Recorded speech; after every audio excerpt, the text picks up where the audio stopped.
अगर आप भी चाहते हैं राइटर राजेश निराला का ऑडियो वीडियो सबसे पहले आप तक पहुंचे तो इस चैनल को सब्सक्राइब करें और साथ में बेल आइकन को दबाना ना भूलें।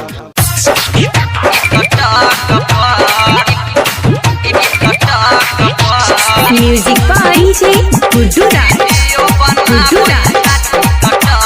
presented by DD Production House। भगेल सबे दीवाना गे भगेल सबे दीवाना छोड़ी तोरा यहाँ लोग सुने अंजलि गे सुने नहीं आगे वीडियो बनाबे छाती कटक सुने कजली गे वीडियो बनाबे छाती कटक भगेल सबे दीवाना गे भगेल सबे दीवाना छोड़ी तोरा यहाँ लोग सुने अंजलि गे सुने नहीं आगे वीडियो बनाबे छाती कटक सुने कजली गे वीडियो बनाबे छाती कटक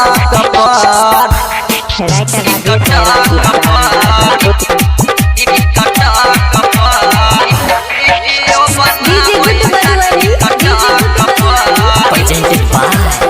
DD Production House।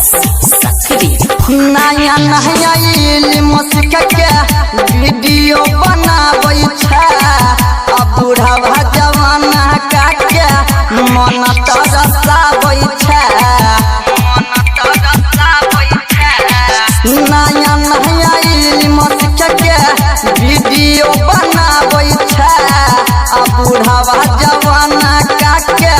मन तरसाबे छै गे किया गुमान करे छै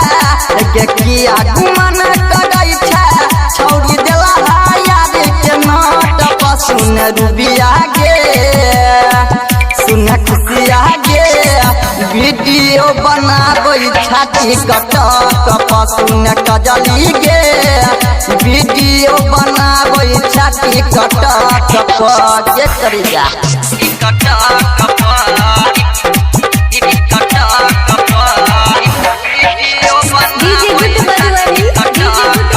presented by DD Production House। Sonu करौ कमेंट छवारी लागै छी क्यूट गे आ गणपत से वीडियो खाली बनाब छटुईट गे सोनू करौ कमेंट छवारी लागै छी क्यूट गे आ गणपत से वीडियो खाली बनाब छटुईट गे छौड़ा सब छोटी करै छा गे छौड़ा सब छोटी करै छा छौड़ी तोरा होट सुन प्रिया गे सुन रबिया गे वीडियो बनाबे छाती कटक पर सुन जहान गे